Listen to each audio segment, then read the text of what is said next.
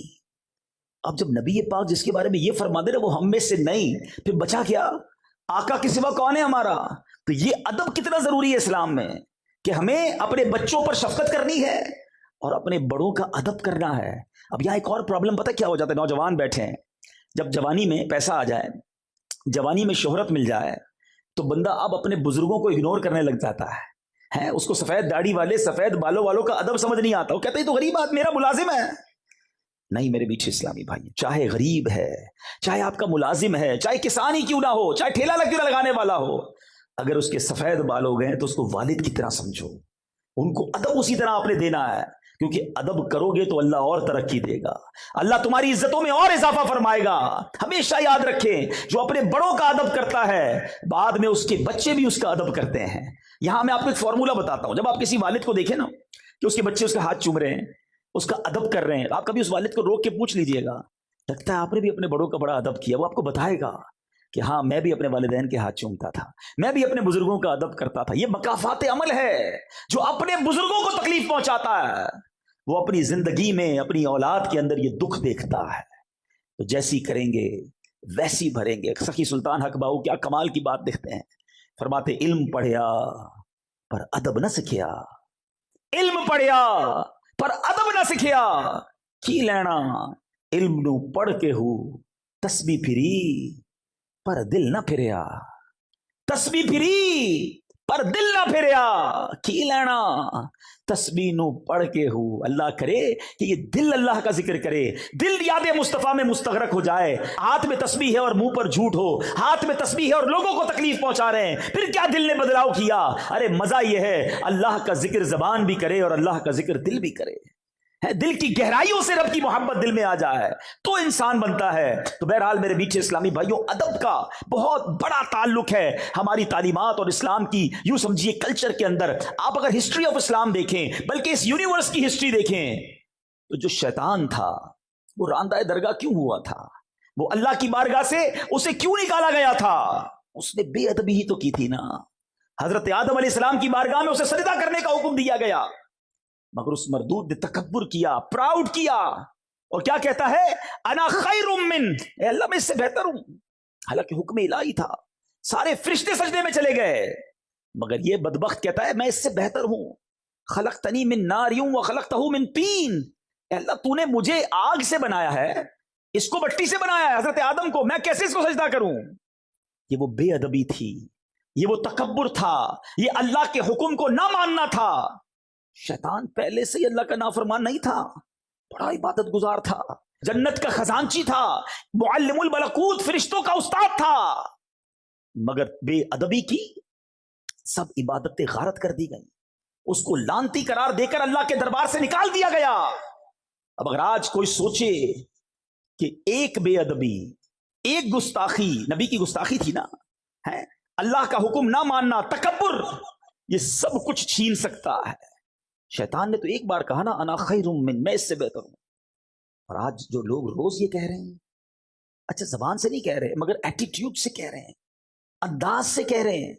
آپ نے وہ حدیث تو سنی ہوگی نا، بچپن سے ہم وہ حدیث سن رہے ہیں، کتنی مشہور حدیث ہے کہ جس کے دل میں رائی کے دانے کے برابر تکبر ہوگا وہ جنت میں نہیں جائے گا۔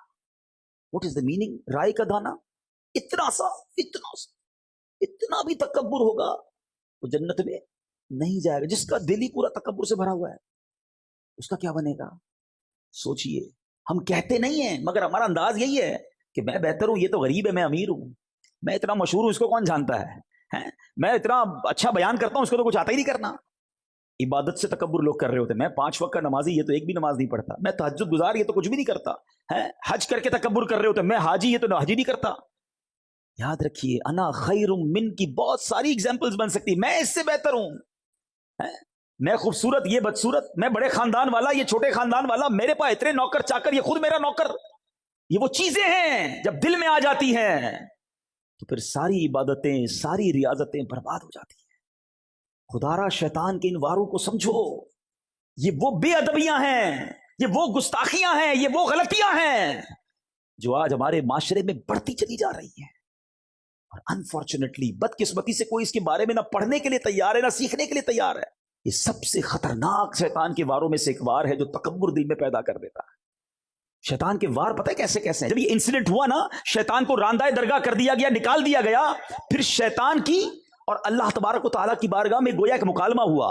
سنیے غور سے، اللہ تعالیٰ نے شیطان کو جب اپنی بارگاہ سے نکالا تو شیطان نے اللہ سے درخواست کی کہ یا الہی تو نے مجھے مردود کر ہی ڈالا ہے، تو اب مجھے اولاد آدم پر کنٹرول دے دے، قدرت دے دے، تاکہ میں انہیں گمراہ کر سکوں۔ اللہ نے فرمایا تجھے کنٹرول دیا گیا، تجھے قابو دیا گیا۔ کہنے لگا اللہ کچھ اور زیادہ دے۔ فرمایا تو ان کے مالوں میں شرکت کر سکے گا، یعنی ان کے پیسے بھی غلط کاموں میں استعمال کروا سکے گا۔ کہنے لگا یا اللہ اور دے، اور پاور چاہیے۔ فرمایا جا تو ان کے سینے تیرے رہنے کے گھر ہوں گے، تو ان کے دلوں میں رہ سکے گا۔ اب جب یہ ساری باتیں ہو گئیں تو حضرت آدم علیہ السلام نے اللہ سے عرض کی مولا تو نے شیطان کو تو ہم پر پورا تسلط دے دیا، غلبہ دے دیا، اب اے اللہ ہم اس کے مکر و فریب سے میں اور میری اولاد کیسے بچیں گے؟ تو اللہ تبارک و تعالیٰ نے فرمایا آدم تیرے ہاں جو بچہ پیدا ہوگا اس پر میں ایک زبردست فرشتہ معین کر دوں گا جو اسے شیطانی وساوس سے بچائے گا۔ عرض کی الہی اور زیادہ کر، سیکیورٹی کا انتظام اور زیادہ کر دے۔ ارشاد ہوا اے آدم تیری اولاد ایک نیکی کرے گی میں اسے 10 گنا اجر دوں گا۔ عرض کی مولا کچھ اور زیادہ کر دے۔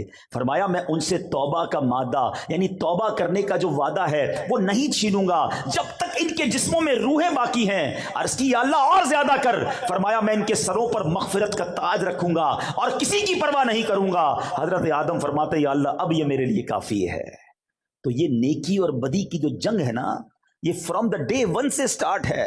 شیطان کا کام ہمیں بہکانا ہے، شیطان کا کام ہمیں بھٹکانا ہے، جہنم کی طرف لے جانا ہے۔ شیطان شروع سے یہ چاہتا ہے کہ میں جہنم میں جاؤں گا تو میں اپنے ساتھ ان لوگوں کو بھی لے کر جاؤں، لیکن مسئلہ یہ ہے کہ آج لوگوں نے شیطان سے دوستی لگا لی ہے۔ ہاں ایسا ہی ہے، حالانکہ قرآن پتہ کیا کہتا ہے؟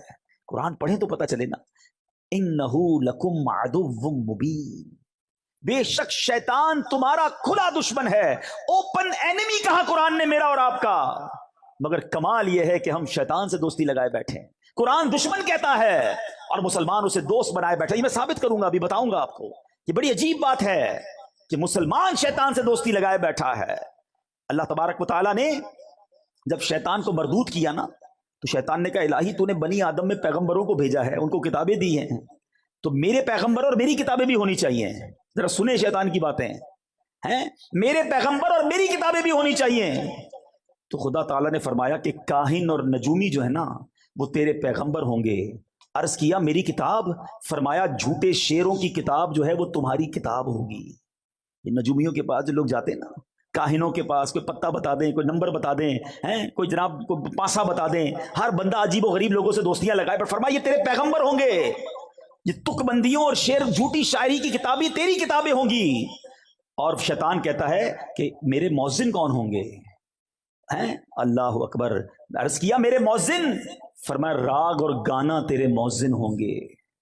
عرض کرتا ہے میری مسجد کیا ہوگی؟ فرمایا فتنہ انگیز بازار تیری مسجدیں ہوں گی. عرض کیا میرا کھانا کیا ہوگا؟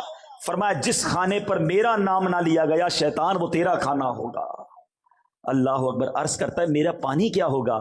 فرمایا جو نشیلی چیزیں ہوں گی. اے شراب پینے والو، اے منشیات کی طرف جانے والو، سنو یہ شیطان کے مشروب ہے. اللہ اکبر. شیطان کہتا ہے میرا جال کیا ہوگا؟ فرمایا عورتیں تیرا جال ہوں گی. اے میرے میٹھے اسلامی بھائی، دشمن سے جب مقابلہ کرنا ہوتا ہے نا تو اس کے ہتھیار پتہ ہونے چاہیے، اس کے وار پتے ہونے چاہیے. ایئر فورس کا مقابلہ ایئر فورس کرتی ہے، نیوی کا مقابلہ نیوی کرتی ہے، آرمی کا مقابلہ آرمی کرتی ہے. جیسا میزائل اس کے مقابلے میں ویسا بناتے ہیں یا اس سے مضبوط بناتے ہیں. ہمارا حال یہ ہے کہ اللہ قرآن میں فرما رہا ہے اِنَّهُ لَكُمْ عَدُوٌّ مُبِينٌ. شیطان تمہارا کھلا دشمن ہے، نہ اس کے وار پتہ ہے نہ اس کے ہتھیار پتہ ہے. میں آپ سے پوچھتا ہوں، ہمارا سب سے پکا دوست جو ہوتا ہے اس کی ہم روز مانتے ہیں نا، ہر بات مانتے ہیں، کہتے ہیں یار حکم کرو یار، آپ کے لیے جان حاضر. پکے دوست کی نشانی یہ ہے، ٹھیک ہے، کہ جس کے لیے ہم کیا کہتے ہیں تمہیں منع نہیں کر سکتا یار، آپ کے لیے بس ہر چیز ہاں ہے. اب میں بتاتا ہوں کہ شیطان کی لوگ کتنی مانتے ہیں.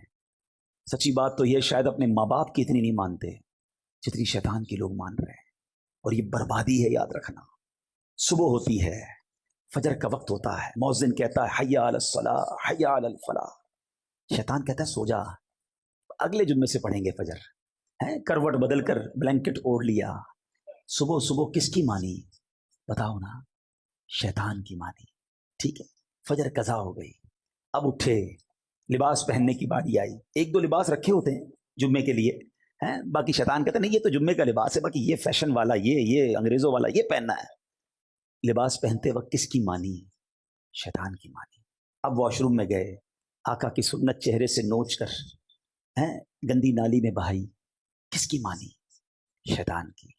اب نکلے گھر سے باہر، چاہے اسکول کے لیے نکلے، چاہے کالج کے لیے نکلے، چاہے جاب کے لیے نکلے، چاہے بزنس کے لیے نکلے. جیسے ہی باہر نکلے، اب کوئی بے پردہ عورت سامنے سے نکلی. شیطان کہتا ہے دیکھ دیکھ جلدی دیکھ. حالانکہ شریعت کا حکم ہے کہ نگاہوں کو نیچی کرو، بے حیائی نہ کرو. اس عورت کو دیکھا، بے پردگی کی، غلط نگاہوں سے دیکھا. کس کی مانی؟ شیطان کی. مارکیٹ میں پہنچے، کاروبار کی جگہ پر پہنچے، ظہر کی اذان کا وقت ہوا، کئی لوگ نماز کے لیے گئے. شیطان کہتا ہے تو بزنس کا ٹائم ہے، ارے بعد میں پڑھ لینا. ظہر قضا ہوئی، کس کی مانی؟ شیطان کی مانی. گاہک آیا، مال بیچنے کا موقع آیا. شیطان کہتا ہے جھوٹ بول، زیادہ نفع ملے گا، ایک جھوٹی قسم بھی کھا لے. ارے اس کو بتا دے میرا پڑتا اتنے میں ہے، پکا رنگ ہے، made in China, made in Japan ہے، حالانکہ تم نے اپنے شہر میں بنایا ہے. ارے بول دے کچھ نہیں ہوتا. کس کی مانی؟ شیطان کی مانی. عصر کی اذان ہوئی، نماز قضا ہوئی، کس کی مانی؟ شیطان کی. تمہاری مغرب قضا ہوئی، کس کی مانی؟ شیطان کی. عشاء قضا ہوئی، کس کی مانی؟ شیطان کی. رات گھر میں آئے، ہاتھ میں ریموٹ لیا، اب ٹی وی آن کیا، کہیں فلمیں دیکھی، کہیں ناچ دیکھا، کہیں گانے سنے. بتاؤ کس کی مانی؟ شیطان کی. ارے شریعت تو کہتی ہے اللہ رسول کا نام لے کے سونا ہے، مگر موبائل ہاتھ میں ہے، کمرے کی لائٹیں بجھی ہوئی ہیں، آنکھیں حرام دیکھ رہی ہیں، وہ مناظر دیکھ رہی ہیں جو اللہ اور اس کے رسول کو ناراض کرنے والے ہیں. بتاؤ کس کی مانی؟ شیطان کی. ایک دن میں صبح سے شام تک ہم نے کتنی باتیں شیطان کی مانی. اللہ کہتا ہے یہ تمہارا کھلا دشمن ہے، یہ دشمنی ہے. یہ اپنے دل پر ہاتھ رکھ کے پوچھو، یہ دوستی لگائی ہوئی ہے. ارے مرد تو وہ ہوتا ہے، واقعی اللہ اور اس کے رسول کا بندہ وہ ہوتا ہے کہ جب مؤذن کہے حی علی الصلاۃ حی علی الفلاح، ٹھنڈی کی راتیں ہیں، وضو کے لیے پانی بھی گرم نہیں ہے، مگر بندہ بستر سے اٹھے کہے شیطان میں تیرا بندہ نہیں، میں رحمان کا بندہ ہوں، میں اللہ کا بندہ ہوں، اور جائے مسجد میں جا کر فجر پڑھے. جو صبح شیطان کو ہراتا ہے، جو دوپہر شیطان کو ہراتا ہے، جو عشاء میں شیطان کو ہراتا ہے، جو حرام روزی آتی ہے تو شیطان کو ہراتا ہے. یاد رکھنا میرے میٹھے اسلامی بھائیوں، ایک فائٹ ہونے والی ہے، ایک فائنل فائٹ ہونے والی ہے میری اور آپ کی شیطان سے، اور وہ ہوگی آخری لمحوں میں جب زندگی کا آخری وقت ہوگا نا. روایتوں کا مضمون ہے شیطان بندے کے سامنے آتا ہے اس کے مرحوم رشتہ داروں کی شکل میں، کسی کی ماں کی شکل میں، کسی کے والد کی، کسی کی دادا نانی کی شکل میں، اور آ کر کہتا ہے بیٹا مرنے کے بعد پتا چلا اسلام صحیح مذہب نہیں ہے، تو عیسائی ہو جا، معاذ اللہ تو یہودی ہو جا، تو اسلام کو چھوڑ دے. جو روز شیطان کی مان رہا ہوگا، جو روز فائٹ میں ہار رہا ہے، بتاؤ وہ فائنل فائٹ میں کیسے جیتے گا؟ خدا نہ خواستہ اگر ادھر شیطان کی مان لی اور اس نے ایمان سنیچ کر لیا، ایمان چھین لیا، تو بنے گا کیا ہمارا؟ ساری نیکیاں اعمال تو بات کی بات ہے نا، حج، عمرے، زکوٰۃ، نمازیں، روزے، یہ سب بعد میں ہیں۔ اگر ایمان سلامت لے کر نہ گئے تو کیا بنے گا؟ اور قربان اس شخص کی ہمت پر جو صبح و شام شیطان سے مقابلہ کر رہا ہے، جو روز نمازیں پڑھ رہا ہے، روز سنت پر عمل کر رہا ہے، شیطان بڑے وسوسے دلاتا ہے، وہ نہیں مانتا اس کی، انشاءاللہ وہ آخری وقت بھی شیطان کو کہے گا کہ میں تیری نہیں مانوں گا، اور لا الہ الا اللہ محمد الرسول اللہ کہہ کر دنیا سے چلا جائے گا۔ اب آپ نے طے کرنا ہے کہ زندگی شیطان کی دوستی میں گزارنی ہے یا اس مردود سے لڑنا ہے۔ یہ ویسے ہی نعرہ نہیں لگاتے ہمارے امیر اہل سنت، یہ دعوت اسلامی والوں کے جو نعرے ہوتے ہیں نا، اس کے پیچھے ایک پورا فینومینا ہوتا ہے، پوری ایک سمجھ لے کہ فلسفہ ہوتا ہے۔ کیا خوبصورت نعرہ ہے امیر اہل سنت کا کہ شیطان کے خلاف جنگ ایک بار نہیں لڑنی ہے، جاری رہے گی، کنٹینیو رہے گی ٹل دا اینڈ، اور یہ جنگ جیتنی ہے ہم نے۔ لیکن صرف نعرہ لگانے سے جنگ نہیں ہوتی نا۔ کبھی فوج کو دیکھا ہے کہ فلاں ملک کے خلاف جنگ جاری رہے گی اور اس کے بعد فوج رضائی اوڑھ کے سو جائے؟ فوج جاگتی ہے تو ہم سوتے ہیں۔ تو ہمیں بھی اگر واقعی اپنے ایمان کی حفاظت کرنی ہے، یہ بزرگوں کو ویسی فکر نہیں ہوتی تھی۔ سیدی غوث اعظم، اللہ اکبر، پیران پیر، پیر دستگیر، ولیوں کے سردار، آپ کہتے ہیں ایک بار عید کا دن تھا، فرماتے لوگ کہہ رہے ہیں آج عید کا دن ہے، عید کا دن ہے۔ عبد القادر کے لیے عید کا دن وہ ہوگا جب اپنا ایمان سلامت لے کر دنیا سے جائے گا۔ پیرانے پیر یہ کہہ رہے ہیں، اور ہم گناہ گاروں کو فکر ہی نہیں ہے۔ کبھی لوگ ملتے نا، کہتے ہیں حضور کاروبار میں برکت کی دعا کر دیں، بچے کے لیے دعا کر دیں، فلاں کام ہو جائے۔ بہت ہی کم ایسا ملتا ہے کہ کوئی کہے کہ ایمان کی حفاظت کی دعا کر دیں۔ کسی کو ٹینشن ہی نہیں ہے۔ سوچئے یہ سب سے قیمتی چیزیں میرے اور آپ کے پاس۔ اور میں آپ کو صحیح بتاؤں، نبی پاک علیہ الصلوۃ والسلام کی دعائیں پڑھیں نا، ان میں بڑی مشہور دعا ہے، یا مقلب القلوب ثبت قلبی علی دینک، اے دلوں کو پھیرنے والے مجھے اپنے دین پر ثابت قدمی عطا فرما۔ اللہ کے نبی دعا کر رہے ہیں، یہ ہماری تعلیم کے لیے نا۔ تو اے کاش ہمیں ایمان کی حفاظت کے فکر نصیب ہو جائے، خدا را شیطان کے واروں سے بچیں۔ ہمیں ایسا ماحول اپنانا ہوگا، اتنا مردود ہے، اتنا مردود ہے کہ پہلے تو بچاتا یہ بندہ گناہ کرے، اب دیکھتا نا نیک آدمی ہے، شراب تو نہیں پیے گا، جوا تو نہیں کھیلے گا، بدکاری بھی نہیں کرے گا، اب اس کو کیسے بہکائے؟ سنو، شیطان کے وار سمجھو، جب یہ دیکھتا ہے نا کہ اس سے کوئی بڑا گناہ نہیں کرا سکتا، تو پھر وہ اس کی نیکیاں کم کروانا شروع کرتا ہے کہ چلو سنتیں چھڑوا دو، نفل تو چھڑواؤ نا، درود تو چھڑوا دو، تلاوت تو چھڑواؤ، کیونکہ یہ جو سنتیں نوافل ہوتے ہیں نا، یہ حصار ہے۔ ہمیشہ یاد رکھنا، پہلے نفل چھوٹتے ہیں، پھر سنتیں چھوٹتی ہیں، پھر واجبات چھوٹتے ہیں، پھر فرض چھوٹتا ہے۔ جو نفل کا پابند ہوگا نا، اس کا فرض پکا ہو گیا، یہ ہمیشہ یاد رکھو۔ لوگ آج کل باتیں پھیلا رہے ہیں، یار سنت ہی تو تھی، کیا ہوا چھوڑ دیا کوئی؟ ارے بھائی سنت میرے فرض کا حصار تھا، اور سنت پر غلام عمل نہیں کرے گا تو کون عمل کرے گا بھائی؟ آقا کا امتی عمل نہیں کرے گا؟ آقا فرماتے فمن رغب عن سنتی فلیس منی، جو میری سنت پر عمل نہ کرے وہ ہم میں سے نہیں۔ اور ادھر لوگ مذاق اڑا رہے ہیں کہ سنت یہ چھوڑ دو، نہیں جناب، سنت کیسے چھوڑ دوں؟ ہمیں سنت کو تھامنا ہے۔ نبی پاک کا وہ فرمان ہی کافی ہے کہ جس نے میری سنت سے محبت کی اس نے مجھ سے محبت کی، اور جس نے مجھ سے محبت کی وہ میرے ساتھ جنت میں جائے گا۔ جنت میں جانا ہے نا نبی پاک کے ساتھ، تو سنت کا راستہ ہی جنت کا راستہ ہے۔ تو سنت پر عمل کیجیے۔ اللہ سلامت رکھے دعوت اسلامی کے مدنی ماحول کو، جو پکڑ پکڑ کر ہمیں سنتوں پر عمل کراتے ہیں۔ شیطان کیسے نیکیاں کم کرواتا ہے، کتنا مردود ہے، اس کے وار سمجھو۔ حضرت امیر معاویہ رضی اللہ تعالیٰ عنہ، صحابی رسول، کاتب وحی، کیا کمال کا مرتبہ ہے، اور کتنا خوف خدا تھا آپ کا۔ ایک بار آپ سوئے ہوئے، فجر کا وقت ہوا، آواز آئی اٹھ جائیے، نماز پڑھ لیجیے۔ آپ بیدار ہوئے، دائیں دیکھا، بائیں دیکھا، کوئی جگانے والا نظر نہیں آیا۔ کہ کون ہے جس نے مجھے جگایا؟ کہ حضور شیطان۔ کہ شیطان نے کب سے نماز کے لیے جگانا شروع کر دیا؟ کہ حضور مسئلہ یہ ہے کہ تھوڑے دنوں پہلے بھی آپ تھوڑا لیٹ اٹھے تھے، آپ کی فجر کی جماعت چلی گئی، آپ نے رونا شروع کیا، کریا وزاری کی۔ میں نے فرشتوں کو گفتگو کرتے سنا کہ امیر معاویہ رضی اللہ تعالیٰ عنہ کی گریہ وزاری سن کر، ان کی گریہ وزاری اور جماعت قضا ہونے کے درد کی وجہ سے اللہ کریم نے ان کو 70 جماعتوں کا ثواب عطا فرما دیا۔ میں نے سوچا آج ٹائم پہ اٹھا دوں، آپ ایک ہی پڑھ لیں، اگر آپ کی وہ چلی گئی تو پھر آپ نے رونا ہے اور آپ کو 70 کا ثواب مل جانا ہے۔ اس واقعے سے سیکھنے کو کیا ملا؟ کہ یہ مردود چاہتا یہ ہے کہ ہماری نیکیاں برباد ہو۔ ایسے وار ہیں اس بدبخت کے، اور ہم سمجھتے ہی نہیں ہیں، اس کی باتوں میں آ جاتے ہیں۔ اب اتنے سارے کاروباری لوگ بیٹھے ہیں، صدقہ کرتے ہیں، بہت اچھی بات ہے، شیطان کیسے برداشت کرے گا کہ آپ صدقہ دیں اور جنت میں چلے جائیں؟ اب وہ صدقہ ہو گیا نا، اب وہ چاہتے اس کو برباد کروا دو، پیسے بھی گئے اور اعمال بھی چلے جائیں، تو کیسے ہوگا؟ اب شیطان ریاکاری لے کر آئے گا، دکھلاوے کی بیماری لائے گا۔ پہلے تو کہتے تھے نا نیکی کر دریا میں ڈال، اب تو نیکی کر فیس بک پہ ڈال۔ ہاں ادھر پہلے تو بچپن میں وہ دیکھتے تھے سلائی مشین کچھ لوگ مل کے کسی غریب کو دے رہے ہوتے تھے، اخبار میں تصویر کسی کی چھپتی تھی، اب تو ہر بندے کے پاس اپنا اخبار ہے، اب تو جو کرنا ہے اس نے ڈال دینا ہے۔ پچھلے دنوں کرونا وائرس کے زمانے میں بڑا مذاق بنا تھا کہ 5-5 6 لوگ ایک تھیلا اناج کا لے کر کسی غریب کو دے رہے ہوتے تھے اور اس کی سیلفی بنا کر اس کی غربت کا جنازہ نکالتے تھے۔ قرآن کیا کہتا ہے؟ یا ایھا الذین آمنوا لا تبطلوا صدقاتکم بالمن والاذی، اے ایمان والو اپنے صدقے ضائع نہ کرو، باطل نہ کرو، احسان جتا کر اور تکلیف پہنچا کر۔ اب صدقہ بھی دے رہے ہیں اور احسان بھی جتا رہے ہیں۔ یاد ہے نا میں نے قرضہ دیا تھا، بھول تو نہیں گیا؟ ہاں نوکری کرتا تھا، میری وجہ سے کاروبار پہ چڑھا ہے، تیری بہن کی شادی میں نے کرائی تھی، موٹر سائیکل تجھے دلائی کس نے، یاد ہے کہ نہیں؟ استغفر اللہ، اس لیے پیسے دیے تھے کہ اب جتانا ہے، اب بتانا ہے۔ یہ برباد ہو گیا آپ کا صدقہ، اللہ سے اجر مانگو نا۔ اور یہ احسان جتانے والا سوچے، خدا کی قسم سوچے اس میں میرا اور آپ کا کیا کمال ہے کہ اگر ہم اللہ کی راہ میں خرچ کر رہے ہیں۔ کس نے دیا مال؟ بتاؤ نا، بتائیے کس نے مال دیا ہے؟ اللہ نے دیا ہے۔ میں بھی تو غریب ہو سکتا تھا، میرے بچے بھی تو بھوکے ہو سکتے تھے۔ آج میرا ملازم میرے دروازے پر آ کر کہتا ہے کہ مجھے میری ماں کے لیے علاج کے لیے پیسے چاہیے، یہ حال میرا بھی تو ہو سکتا تھا کہ میں کسی کے دروازے پر کھڑا ہوتا کہ میری ماں ہاسپٹل میں ہے، میرے پاس بل دینے کے لیے پیسے نہیں، بہن کی شادی ہونے والی ہے، میرے پاس جہیز کے پیسے نہیں۔ آج تم کسی کی مدد کر کر یہ سمجھتے ہو میں نے کیا ہے؟ خدا کی قسم یہ اللہ کی عطا ہے۔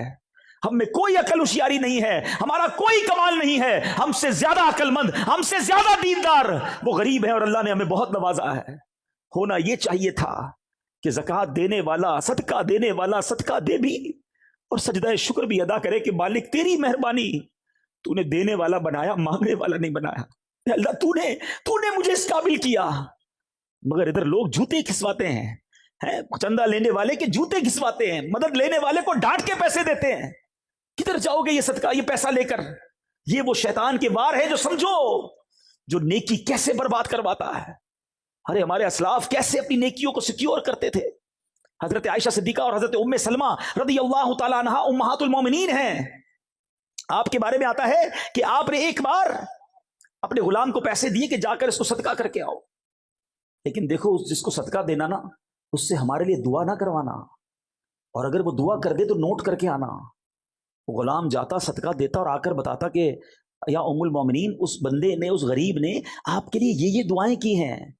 ام المومنین ہاتھ اٹھاتی اور وہ جو دعائیں اس نے کی ہوتی نا آپ اس کے لیے کرتی اور فرماتی دعا کا بدلہ دعا ہو جائے، صدقے کا ثواب اللہ سے لیں گے۔ یہ ہے عبادت کا جذبہ، یہ ہے نیکی جس کو اس طرح بچانا ہے۔